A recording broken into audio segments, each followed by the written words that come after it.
When a lot of people look at houses, they tend to look at the larger picture of the whole and kind of determine whether they're cute or ugly. I refer regularly to separation anxiety, suffering from separation, as this video is about. But we do this in tons of other areas of our lives, and surely with houses.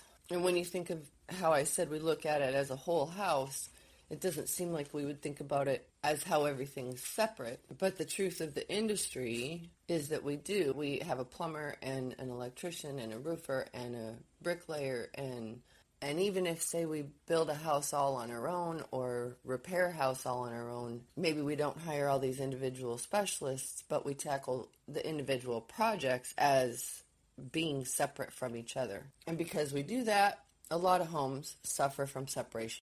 These projects that seem separate or of separate skills need to be cohesive in a fashion that makes up a solid home. Now, the other way that a home suffers from separation is when the person who's buying the home doesn't actually live in the home.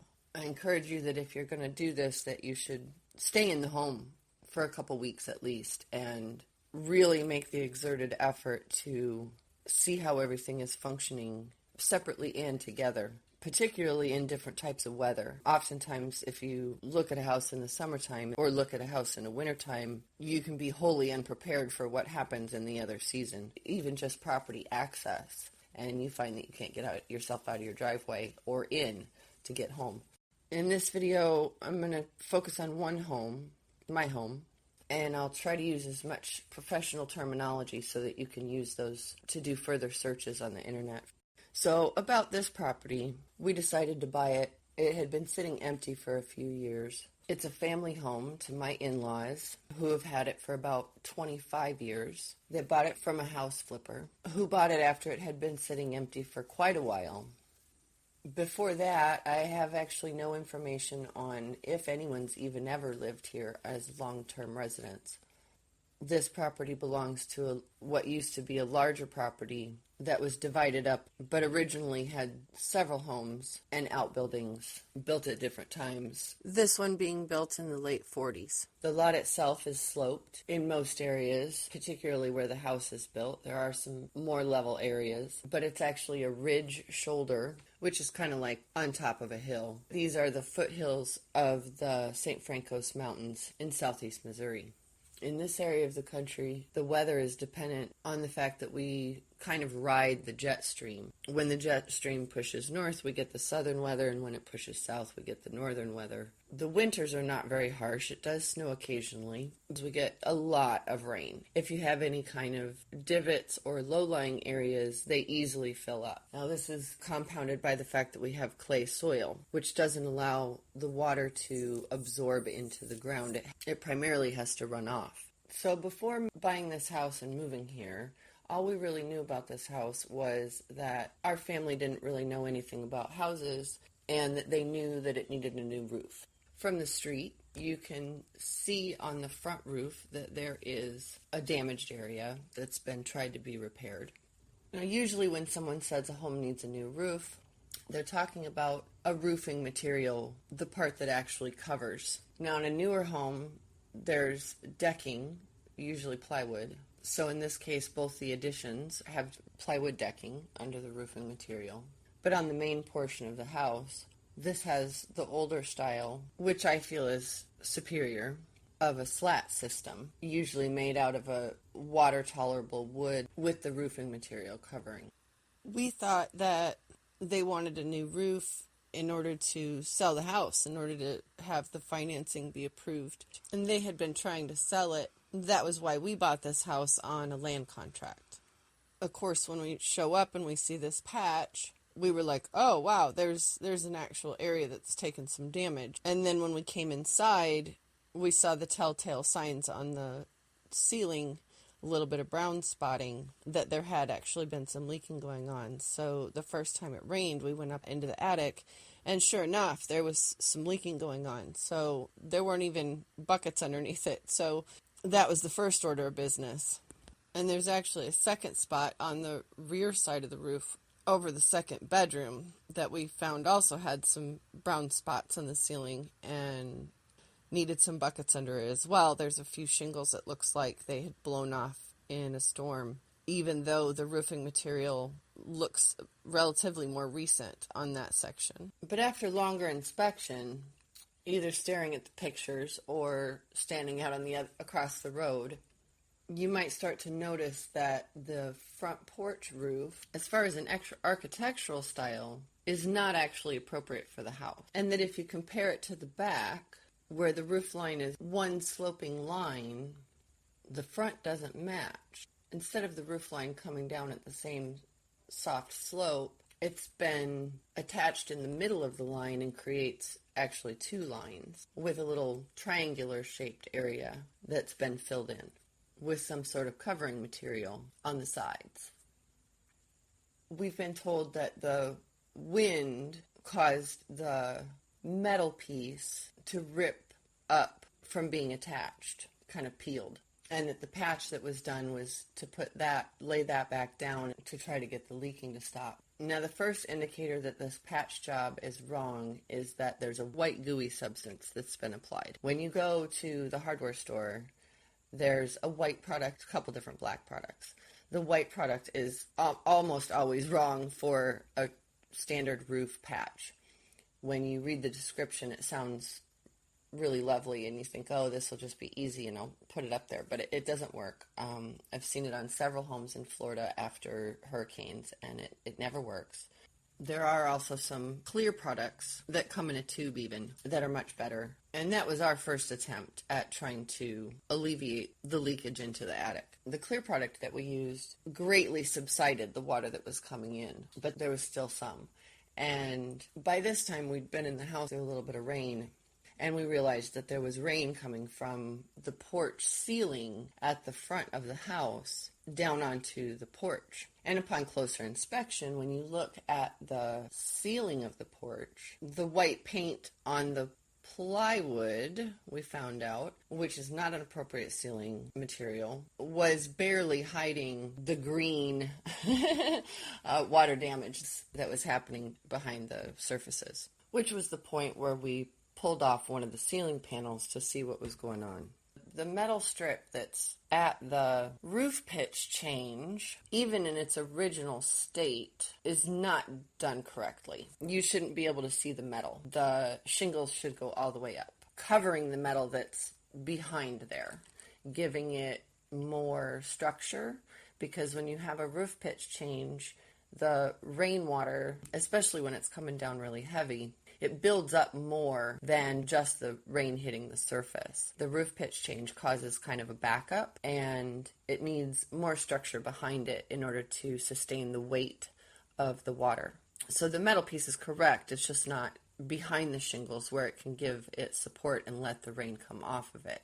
What it ends up doing is it allows that overload of water to back up underneath that metal piece.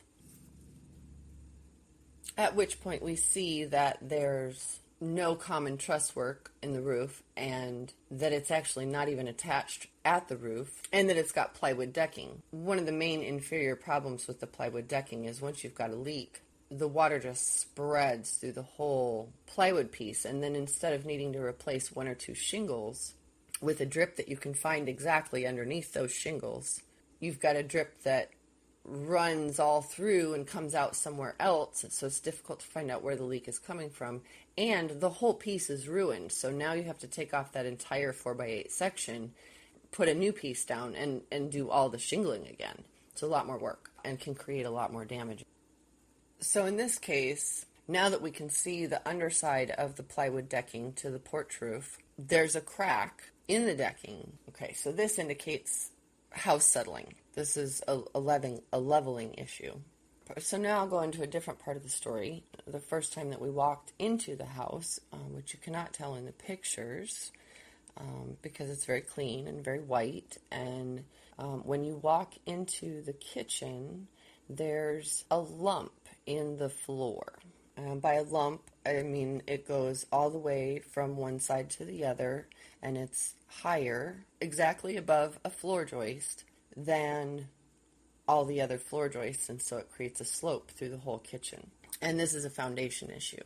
Now, in this particular case, if you look at the ceiling, the drywall has also been patched and covered up. You can see where there's about a foot where the spackle pattern has been tried to replicate the spackle pattern of the rest of the ceiling. Above that same area, which means that when the house settled, the drywall popped, ceiling material separated, and needed to be made to look like a ceiling again, and so that's what they did. Also, when you pull out the stove, you can get a peek behind the cupboards and the countertop, and you can see where the bottom corner of the cupboards does not fit into the floor-to-wall corner. The house had already settled when they installed the new cupboards. This was the flippers 25 years ago. Now, the front of the house does not have a lump, and so we thought it was just settling in the back. But this crack in the porch roof decking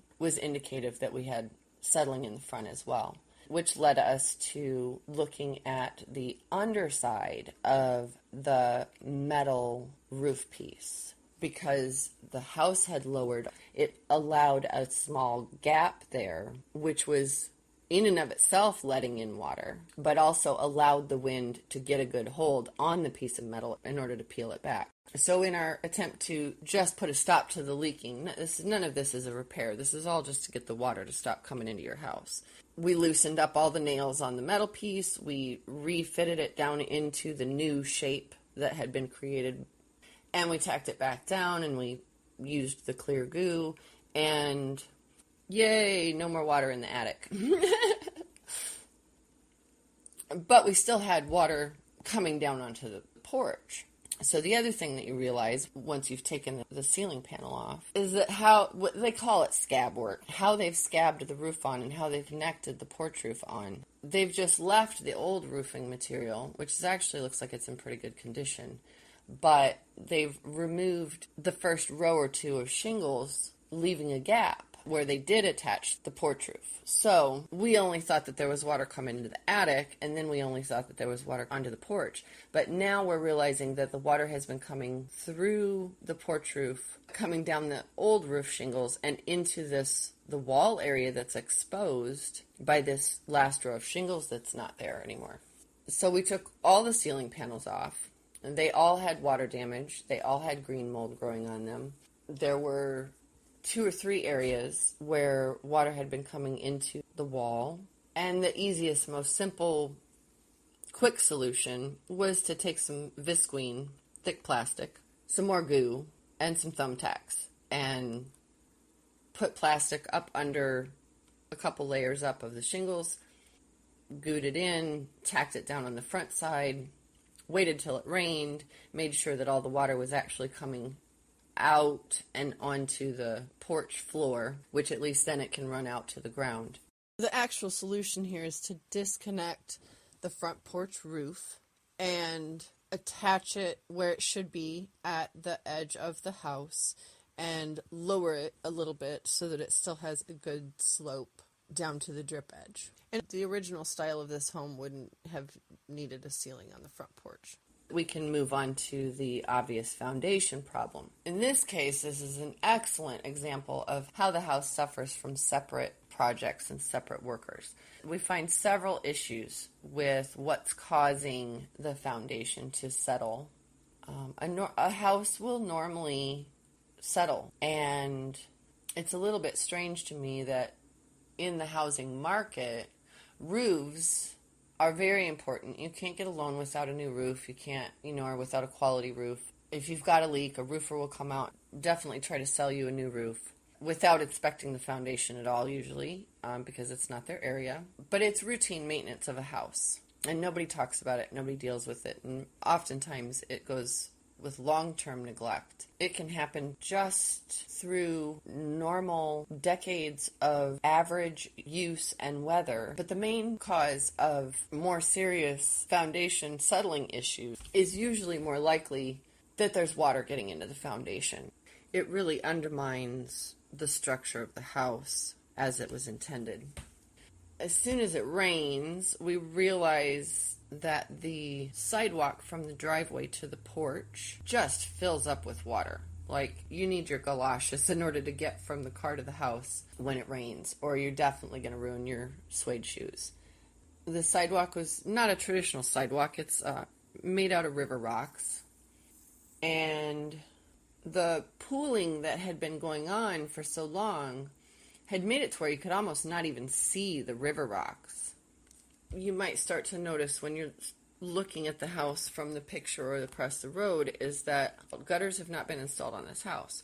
So when a house doesn't have a gutter, the drip line of the roof will just pummel the ground that's underneath it and eventually start to wear it away into a trenchish ditch kind of looking thing. It's referred to as berm and swale. So you have to berm and swale your yard around your house in order to control where the water flows. So with no gutter, it basically builds its own swale. That swale fills up and exceeds its capacity in heavy rain. And oftentimes, it will create its own path to the lower area. But when you have clay is not as easily shaped by just regular water flow. Direct pressure, yes, over time. But regular water flow, it won't make its own little crevice to find the lowest spot. It will just pool until it's overflowed, basically over the berm. It has to reach the top edge of the berm and flow over it in order to get out of the area. And then gradually run down, if it's got a place that it can, to a lower spot. So now we've got, basically the sidewalk has been a funnel for the driveway. All the rain that comes from the driveway goes into the sidewalk. All the rain from the sidewalk then adds to the rain from the drip edge on the roof, and without an escape, you've basically got all of this water running into the foundation. So we thought, oh, we'll, pull up all these river rocks and we'll put some more clay in there and raise them up a little bit and this will solve the problem. Well, we pulled up the river rocks to find 2 or 3 feet of sand underneath them. Now, when you build a cement sidewalk, one of the components of the process is to use sand. So I can see where someone might have thought that this was an appropriate material to use. However, in this case, we have clay soil, and if you put a 4-foot wide, 3-foot deep sand cavity when it rains, it all is going to sit there like it's in a bowl. And it's not going to have any way to get out except for a slow seepage through the clay. So being that this is right next to the foundation, this pier, this support area is taking a brunt specifically because of this issue. So we had to dig out all the sand and go around the yard and make some holes for some plants that we haven't planted yet in order to get some clay, and filled it with clay, and then we raised the river rocks up to the level where the first stair is instead of the 3 or 4 inches below the stair where it was before. And then we filled in between the river rocks with the clay and on the stair side. And then right in front of that, towards the driveway, we left some area where there's no clay between the river rocks so that the water can go from the one side of the yard across the sidewalk to the swale that we've dug down the side of the sidewalk for the driveway runoff to go into the rain runoff from the drip edge. And we're still in process of finding some more river rocks and getting the rest of them clayed in where it leads all the way to the driveway. But while we're here, I want to mention too the landscaping. Someone had used railroad ties, which is a popular thing for people. And in this case, there's one good thing and one bad thing. They've made a rectangle or square all the way out from the edge of the house. Well, if this railroad tie wasn't here, the water from the yard in this area would go directly under the house.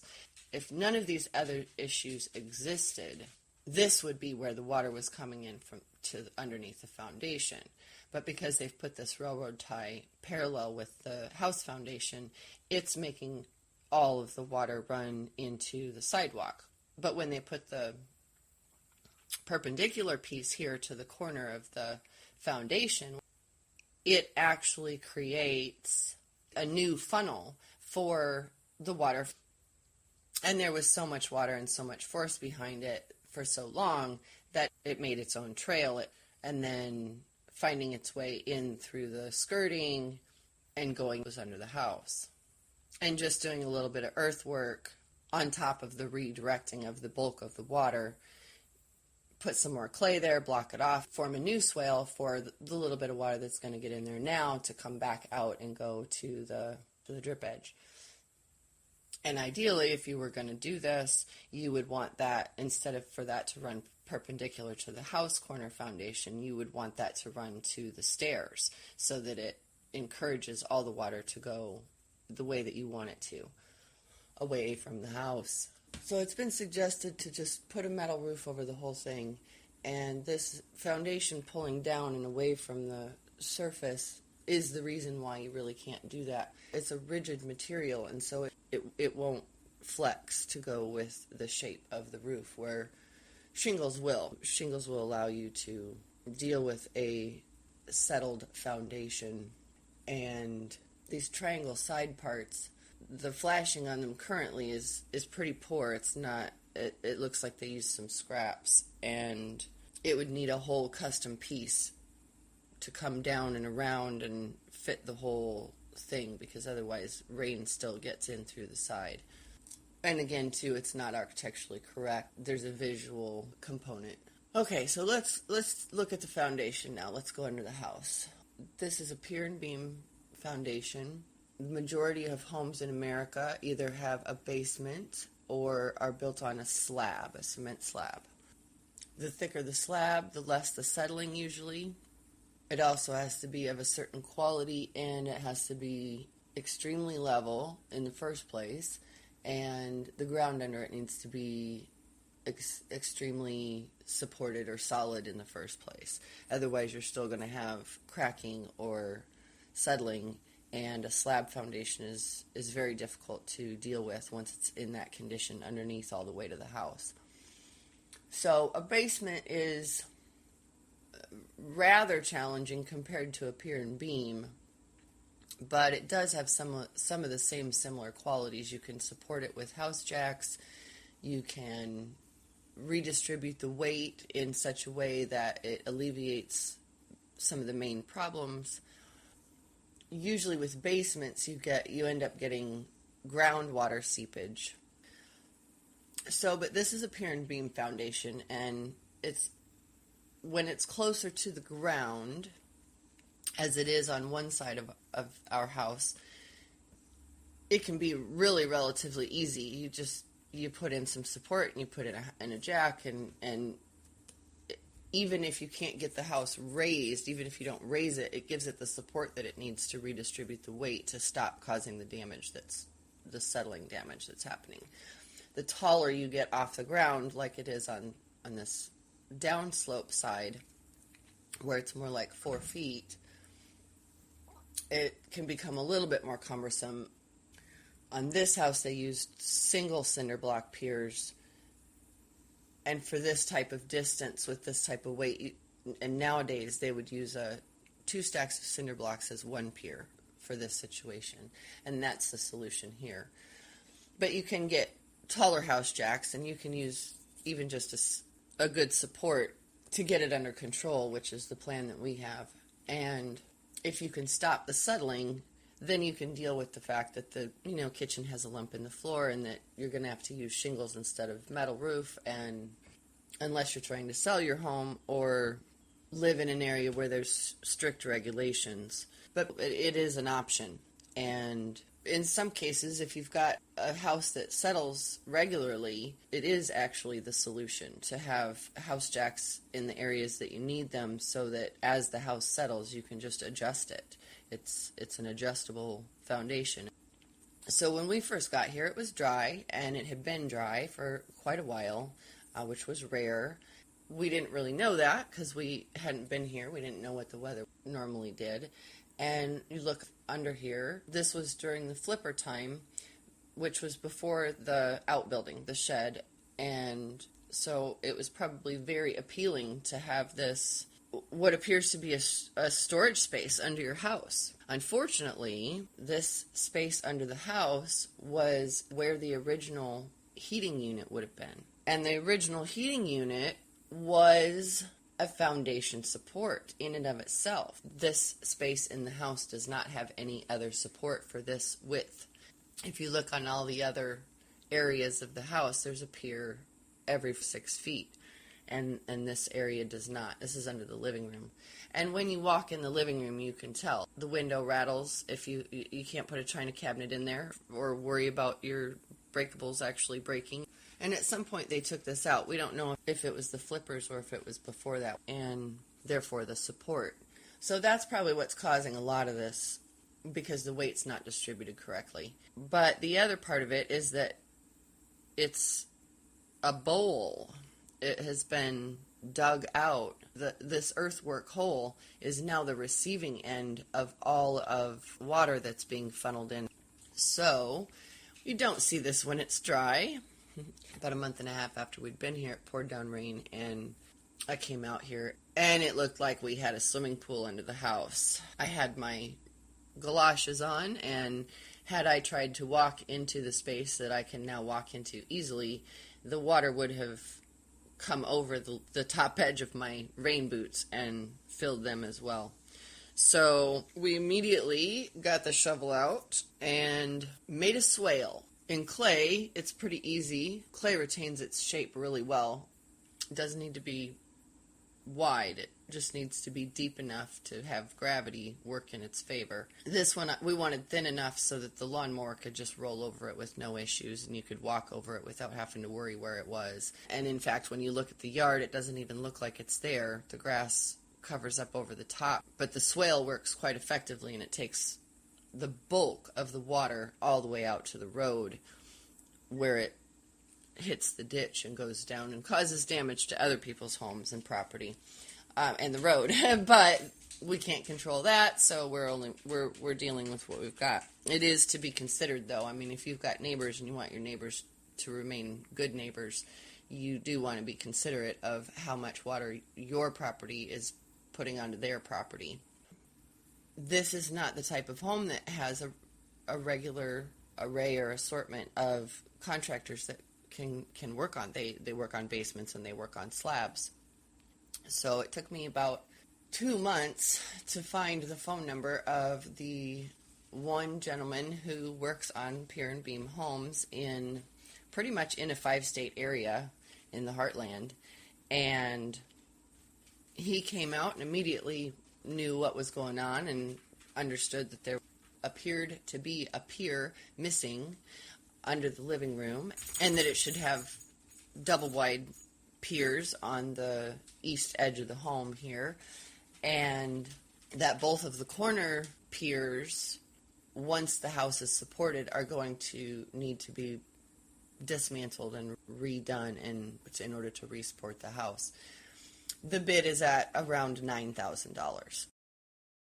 Skirting. So let's talk about that for a minute, because this is where we've had a couple disagreements with some other folks, and come to find out, there are 3 understandings of definitions of the word called underpinning. Since I have formal training, my definition of underpinning is what they do when you have a very heavy house on a very unstable type of soil, and from the edge of the building you dig way down and you expand that, you go very wide, and you put in very large supports, and then you use those to do more of a normal thing on top of it. This word, even in the industry, has kind of become a overarching term for the foundation in general. That underpinning is the whole thing. It's a pier and beam foundation, it's a basement, it's whether you dig all the way down and go subterranean or whatever. Well, when you use this word with a layperson, say you walk into Lowe's or Home Depot even, this is a good example of don't learn how to build your house from the hardware store. If you type into the Lowe's website underpinning, you will get skirting. Okay? Skirting has its uses. but is not necessary, and it definitely doesn't have anything to do with supporting the weight of your house or keeping it stable on the ground that it's on. So I asked a couple more people, and I got, the feedback I got was, oh, that's for motorhomes, mobile homes. And I was like, okay. So on a motorhome, you're usually using a pier and beam foundation. It's got beams, and you put cinder blocks under it to stabilize those. And sometimes they'll use what looks like a piece of auger with a spiral, and they'll screw those into the ground and strap the top of those to the beams. And then finish it off, so to speak, with skirting all the way around. Motorhome is pretty lightweight, and if the storms get really bad and the wind gets really bad and there's enough room underneath a lightweight object and the wind comes in there, it can kind of pick up something and flip it around. So in a lightweight situation, skirting could be considered part of your underpinning, and it's a good idea. But typically, skirting is used for rodent control. This is going to keep probably not the mice out, but it's going to keep the cats or the dogs or the chickens or the raccoons and the skunks out from underneath your home. And in our case, it's been doing that everywhere except in that area where they put in the new HVAC unit, because the skirting wasn't finished and trimmed out. So the cats have still been going under there. In our case, we're pretty actually happy about it because we don't have any mice, because we have neighborhood cats that go under there and they don't do any damage. But the thing to keep in mind with this skirting is that if you've got any moisture water coming into your under the house area, it has to be vented. You have to have airflow under there in order to keep it dry. And you'll notice this in homes in New Orleans, all homes in New Orleans, because it's swampy and the water table is very high. And even if you don't have runoff rain, you're going to get ground surface rain. It comes up through the ground. Under your house gets damp, and so they put skirting around them. But they've always got venting, and they've got some fancy iron pieces that are really beautiful even. I haven't seen anything that's actually really attractive at a home improvement store that compares. But in this case, since we were getting significant water under the house and it was very damp, we pulled some of the skirting off so that it could get ventilation down there. A house is very heavy, and in a house's case, and in this house's case, skirting is not considered part of the underpinning. Underpinning is about supporting your house. And the other thing that skirting does is it makes it look nice. It's a finishing product. Then you don't have, people driving down the street and seeing your HVAC ducting under your house, Now you can use skirting with an insulation value to keep the underneath area of your house a better temperature so your water pipes don't freeze in the wintertime. But you'd have to have an insulative material on the interior of the skirting, and they've got like a bubble wrap Mylar type that I've seen pretty good results from. Okay, so a little bit about the shed. It's about the size of a 3-car garage. It's built on a slab. The slab seems relatively solid, except again, there were no gutters installed. So as the drip edge has pummeled the ground underneath it, it has gotten lower and lower and lower. And it's not extremely low over here like it is in the front of the house, but what happens when it rains is this becomes a pond, or the pond gets so deep that it does start to come in and flow under the siding and over the slab in a couple areas. It doesn't flood out the whole floor of the building, but the first thing we did was put cardboard boxes back in the back corner, and then after it rained a couple times, they got thoroughly saturated, and we had a bunch of wet, soggy cardboard that we had to clean up. We've done a little bit of swaling in the front to get the bulk of it to run off.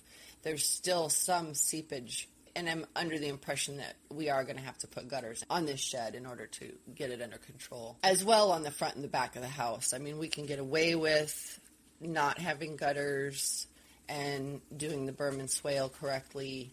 But on the front of the house, the drip edge not only has created the swale, but it has eroded the cement that was used for the porch supporting pretty significantly.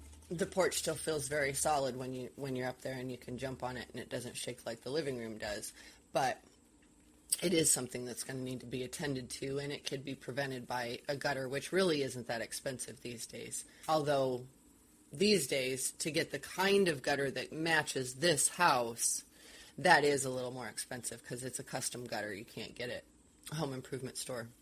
And just a little bit more about the shed. This is a good way to learn that raw wood does not like sunlight or water. If you stand back and look at the shed as a whole, it might look cute, it might look a little shabby chic to you, but when you get up close and you look at it, when the metal roofing material was applied, it was not brought all the way out over the edge to extend the drip edge past the wood. That's causing a problem. It will eventually not be there and will need to be repaired. And although everybody from the street and most of the pictures that anybody takes comes from the front of the shed, the first time we walked around the back, we realized that the shed actually wasn't completely finished out, and this is what our neighbors have to look at. So again, you might want to consider your neighbors in these type of endeavors. But also now the wall sheeting needs mended or replaced, and the siding needs to be applied. The utility room, the mudroom, the rear addition to the house became the area where the hot water heater and the washer and dryer goes. And at first glance, it looks like a normal utility room.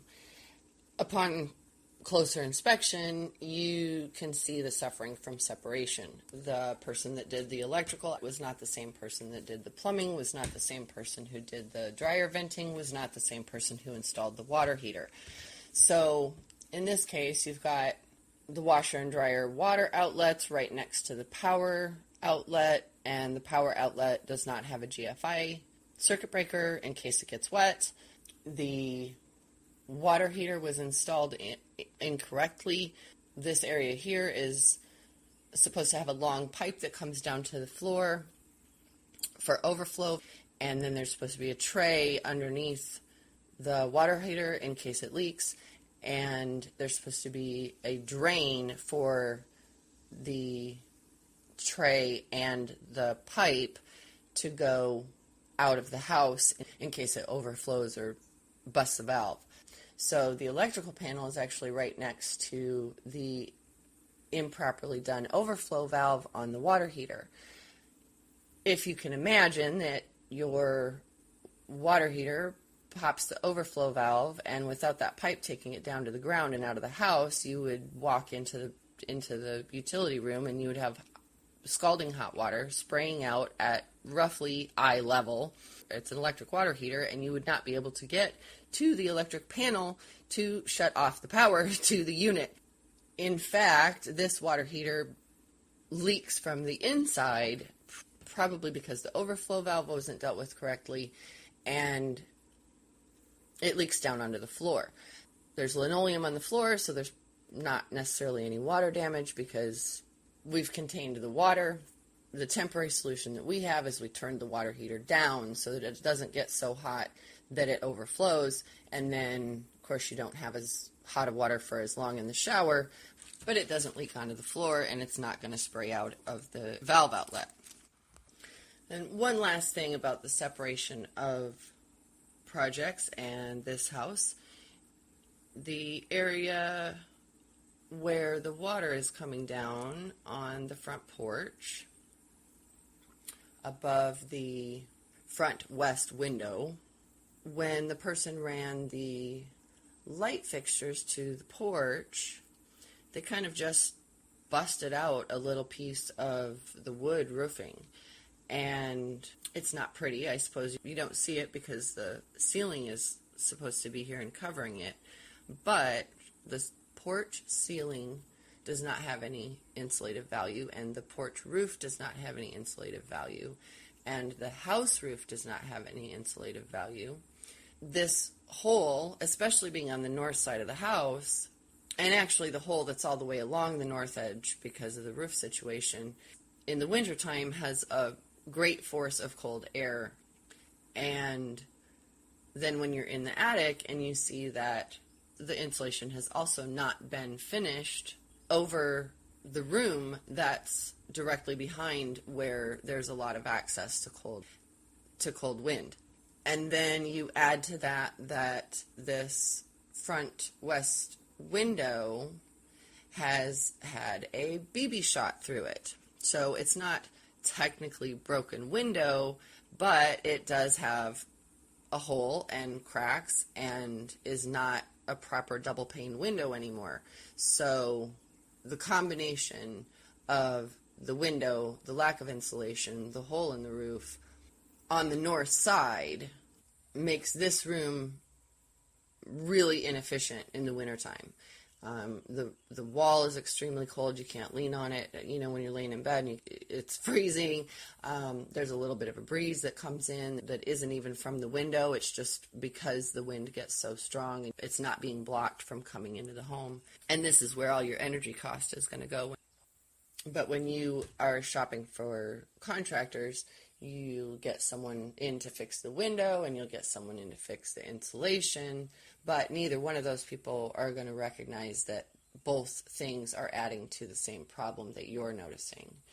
And so I hope this has been helpful. There's a lot of suffering from separation in our society today. The medical and the education systems, we have medical, we have hip specialists and knee specialists and bone specialists and neurology specialists, and oftentimes our bodies have problems that are related to each other because we're a one person being, and we might be having a hip problem and go in and get hip surgery only to find out that we actually had a lower back problem that was causing the hip problem, and we still have the problem.